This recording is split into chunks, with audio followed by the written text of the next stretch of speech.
Hello dear students, welcome to digital learning platform of Winsome International School. जैसा कि हम सबको पता है, आज हम बना रहे हैं अपने आजादी का अमृत महोत्सव, और यही अमृत महोत्सव तक का सफर इतिहास में कैसा सफर रहा उसके बारे में आज हम बात करने वाले हैं। सबसे पहली बात, this day serves as a powerful reminder of the nation's liberation from British colonial rule after nearly 2 centuries।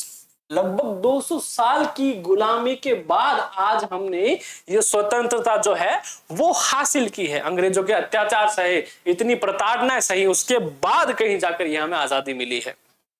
This year will be marked as the 77th Independence Day celebration। और बात करें कौन सा स्वतंत्रता दिवस है, 77वां स्वतंत्रता दिवस है। यानी 1947 को जो हमने स्वतंत्रता दिवस बनाया वो पहला था। The theme for Independence Day 2023 is Nation First, Always First। और जैसा कि हमारे लिए, हमारे देश के जवानों के लिए जो भारत है, वो जो नेशन है, वो हमेशा से प्रथम ही रहा है। बिल्कुल वैसे all the programs and events on these days will be based on this theme। और जितने भी प्रोग्राम होने वाले हैं आज के दिन, वो सारे इसी थीम पर बेस्ड है। बात करें हिस्ट्री की, on July 4th 1947 the Indian independence bill was introduced in the British House of colonials. सबसे पहले 4 जुलाई को भारत को आजाद करने के फेवर में 1947 4 जुलाई में एक जो बिल था ब्रिटिश हाउस ऑफ कॉलोनियल में इंट्रोड्यूस हुआ, और उसके काफी टाइम बाद वो बिल पास हो गया। बट इसके एवज में कि भारत के विभाजन के साथ British dominance came to end after 200 years on August 15 1947। 1947 15 अगस्त को भारत जो गुलामी में चल रहा था उसके 200 साल पूरे हुए।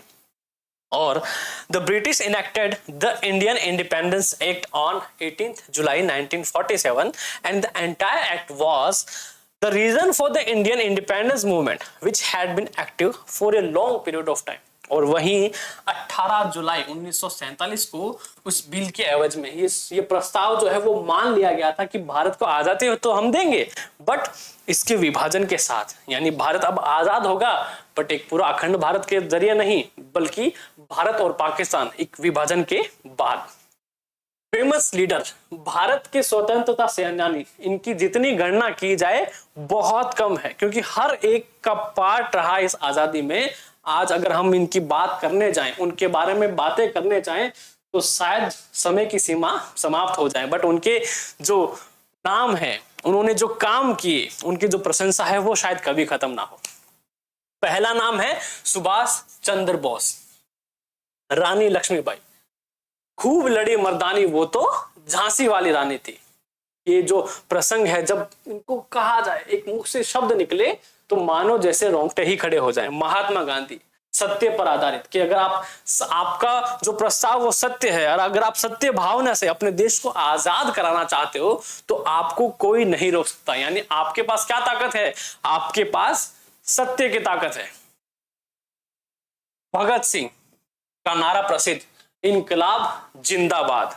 सरोजनी नायडू, सरदार वल्लभ भाई पटेल, साथ ही साथ चंद्रशेखर आजाद, भगत सिंह, सुखदेव, राजगुरु, बहुत सारे लोग हैं।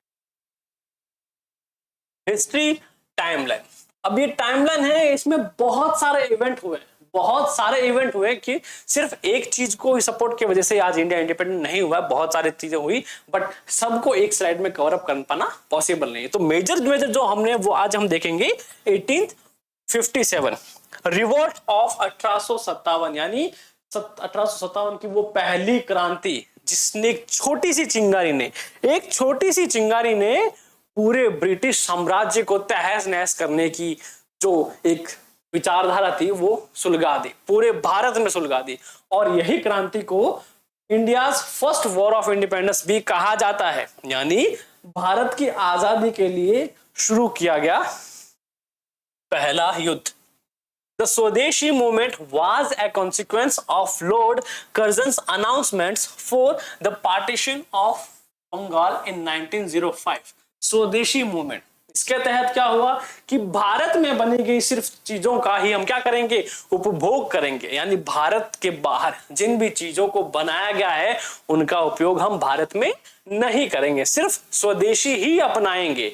ये मूवमेंट चला था जब बंगाल का विभाजन हो गया था उसके बाद, सिर्फ इसलिए कि हम क्या करें, एक दूसरे के जो हम अपने भाईचारा है, अपना जो देश है उसको एक जोड़ में बांधे रख सके। और आज भी वो मूवमेंट चल रहा है कि जब भारत जो है वो स्वदेशी चीजों पर ज्यादा ध्यान देता है और वही देना चाहिए।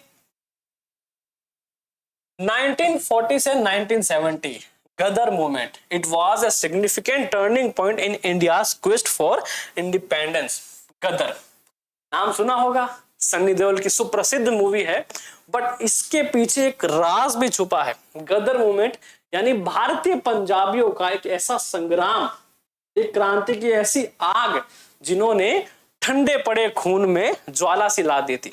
यानी भारत के कुछ पंजाबियों के संगठन ने क्रांति के लिए युद्ध छेड़ दिया था कि क्या करेंगे हम अंग्रेजों को अब यहां से बाहर फेंक के ही दम लेंगे। बट अंग्रेजों की, ब्रिटिश की जो विचारधारा थी, जो वो काम कर रहे थे, अपने बलबूते पर षड्यंत्रों का रचना करके इस पूरे मूवमेंट को वापस दबा दिया गया था।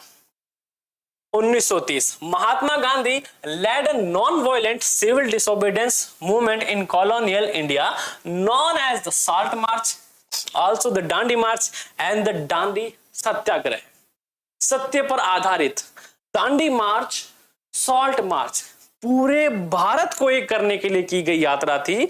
गांधी जी की एक यात्रा जिसमें भारत में जितने भी रीजनल डाइवर्सिटीज हैं, जितने भी धर्म के लोग हैं, वो सारे एकजुट होकर एक ही साथ, और उनका एक ही मकसद था, वो था ब्रिटिश साम्राज्य से भारत की आजादी। अब चाहे वो गरीब हो, चाहे अमीर हो, चाहे किसी भी धर्म का हो, बट उस समय धर्म को ध्यान में ना रखकर केवल भारत की एकता के बारे में सोचा गया और एक दृढ़ निश्चय लिया गया कि हम तब तक नहीं रुकेंगे जब तक हम अंग्रेजों को भारत से बाहर ना कर दे। ये चलाया गया गांधी जी का एक मूवमेंट था।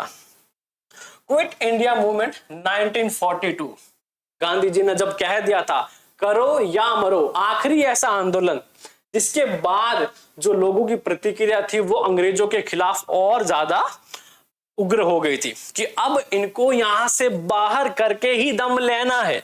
तो started when the Cripps mission which arrived in India in March 1942 was unable to promise any type of constitutional remedy for India's issues।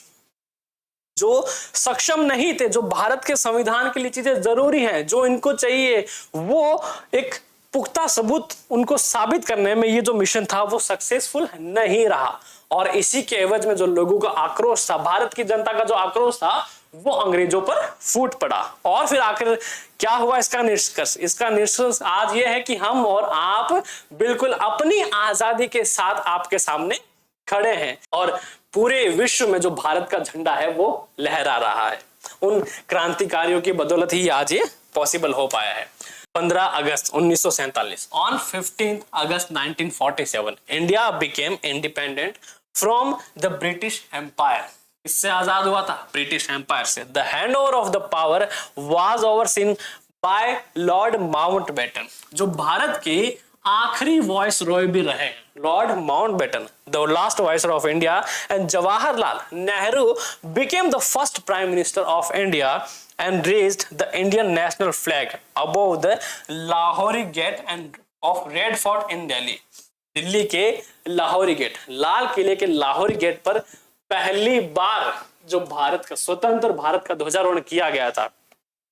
Lord Mountbatten आखिरी वाइसरॉय थे जिन्होंने जो पूरा हैंडओवर किया था किसको? जवाहरलाल नेहरू जी को। और वो जब एक मूवमेंट था, जब लोग उस एक पहले उस एक आजादी के दिन के लिए सालों से प्रतीक्षा कर रहे थे, एक आजादी का जज्बा लिए, तो कुछ नजारा ऐसा था, लोगों की भीड़, असंख्य लोगों की भीड़ सिर्फ एक ही सूत्र में बंधे हुए, वो था भारत। ये था आजादी का एक सुनहरा कल। तिरंगा, the Indian national flag which is in used now was designed by पिंगली वेंकैया। किसने डिजाइन किया था? पिंगली वेंकैया ने ये डिजाइन किया था, जो कि an educationist and freedom fighter from Andhra Pradesh, जो कि एक फ्रीडम फाइटर थे और साथ में एक एजुकेशनिस्ट भी थे, और जो थे आंध्र प्रदेश से। उन्होंने जो हमारा ये प्रेजेंट में तिरंगा है वो डिजाइन किया था। इससे पहले भी हमारे तिरंगे थे, अलग अलग तरह से रहे, वो हम देखेंगे। The present national flag has 3 colours, 3 colour हैं। पहला है saffron, representing courage and sacrifices, जो हमारे भारत के लोगों ने किए। White representing peace and green representing prosperity. The Ashok Chakra in the middle represent the cycle of life. जीवन का जो चक्र है वो दर्शाता है ध्वज के बीच का अशोक चक्र। बात करें इससे पहले तिरंगों की, तो हिस्ट्री ऑफ इंडियन फ्लैग, यानी इन तिरंगों की भी, इन फ्लैग की भी अपनी एक कहानी है। पहला ध्वज जिस पे लिखा गया वंदे मातरम, अनऑफिशियली फ्लैग था 1906 में, जिसको भारत के सिंबल के लिए यूज किया गया था। उसके बाद 1907 में उसको थोड़ा बदल कर वंदे मातरम लिखा। The Berlin committee flag first raise by Bhikaji Cama in 1907। 1907 में इस ध्वज को as a national symbol use किया गया। बढ़ते बढ़ते 1917 में हम आए, जब हमारा जो ध्वज था वो बिल्कुल ही आज वाले ध्वज से बिल्कुल ही अलग था, मतलब पहचानना भी एक बार के लिए शायद मुमकिन ना हो। The flag used during the home rule movement, 1917 में जो होम रूल मूवमेंट हुआ था उसके तहत हमने एज ए इसको भारतीय तिरंगे की जगह, यानी भारतीय फ्लैग सिंबल की जगह हमने इसको यूज किया था। और बढ़ते बढ़ते 1921 के सफर में the flag unofficially adopted in 1921, 1921 को एक ध्वज स्वीकारा गया जिसमें भी बिल्कुल हमारे 3 कलर थे और बीच में बनाया गया चरखा। चरखा रिप्रेजेंट करता है खादी को, यानी जो गांधी जी ने मूवमेंट चलाया था कि स्वदेशी अपना, उसका सबसे बड़ा सपोर्टर एक चरखा ही है, जिसमें हर एक भारतीय घर में चरखा था, जिससे लोग अपने कपड़े जो हैं, अपने सूत जो काट के स्वयं बुन सके। 1921 के ठीक 10 साल बाद 1931 में the flag adopted in 1931। This flag was also the battle sign of Indian National Army. Battle insign था इंडियन नेशनल आर्मी का, जिसमें बिल्कुल जो फ्लैग है आज जैसा ही लग रहा है। एंड आते आते 1947 तक हम जब पहुंचे, जब पहला हमने फ्लैग होस्टिंग किया था स्वतंत्र भारत का, तो हमारे पास तिरंगा, 3 रंगों से बना हुआ तिरंगा, जो देश की आन बान और शान का प्रतीक है। और आज तक हमारे भारत का जो नाम ऊंचा किए हुए, जो एक सिंबल, जो एक निशान, जो एक पूरा भारत की प्रेरणा दर्शाता है, वो एक तिरंगा है। और जो इसकी अब तक पहचान, पैट्रियोटिक वर्ड्स, कुछ ऐसे शब्द जो हमारे नेताओं ने, स्वतंत्रता सेनानियों ने किए, लोगों में एक जज्बा जगाने के लिए, एक लोगों को एक राह दिखाने के लिए, जिनमें चंद्रशेखर आजाद क्या कहते हैं, वो कहते हैं If your blood does not rage, it is water that flow in your vein। कि अगर ये सब देखकर तुम्हारा खून नहीं खोल रहा तो ये खून नहीं, ये पानी है। उसके बाद Mahatma Gandhi, an eye for an eye only ends up making the whole world blind। Mahatma Gandhi ji की ये जो कहावत है, ये जो महात्मा गांधी जी का स्लोगन है, ये बताता है मानवता कि हमें क्या करना चाहिए। कोई गलती कर भी रहा है तो उसको उस गलती की सजा बिल्कुल वैसे नहीं देनी चाहिए, हमें उसको माफ कर देना चाहिए। कि अगर हम अगर आंख के बदले आंख लेने लगे तो पूरा जो विश्व है वो क्या हो जाएगा, अंधा हो जाएगा। तो माफ करना सीखो। सबसे बड़ा वही है जो क्षमा करता है। बाल गंगाधर तिलक, स्वराज्य is my birth right and I shall have it. जो स्वराज्य है, आजादी जो है, वो मेरा जन्म सिद्ध अधिकार है और मैं इसे किसी भी कीमत पर लेके रहूंगा। And then it attaining our ideal our mean should be as pure as the end. कि जो हमारा कर्तव्य है वो बिल्कुल प्योरली होना चाहिए, डॉक्टर राजेंद्र प्रसाद ने कहा। This day in particular serves as a reminder of the numerous sacrifices made by our warriors to advance the liberation movement and secure our independence from British domination। और जो भारत के जितने भी स्वतंत्रता सेनानी हैं उन सब लोगों ने अपनी जान गंवाई सिर्फ आजादी के लिए, क्योंकि आजादी जो है वही हमें सिखाती है कि हमारा भविष्य कैसा होगा। और आज का दिन हमें उन सभी कुर्बानियों की याद दिलाता है जो हमारे स्वतंत्रता सेनानियों ने आजाद भारत के लिए थी। उन सभी स्वतंत्रता सेनानियों जिन्होंने अपने प्राण न्यौछावर कर दिए, जिनका सिर्फ एकमात्र सपना था आजाद भारत का। यही दिन हमें उन सभी कुर्बानियों की याद दिलाता है। और गुलामी में जीवन जो है वो मरने के समतुल्य है। तो आपने मुझे अब तक सुना उसके लिए बहुत बहुत धन्यवाद। इस वीडियो को शेयर, लाइक और चैनल को सब्सक्राइब जरूर करें। आज के लिए बस इतना ही। बहुत बहुत धन्यवाद एंड जय हिंद।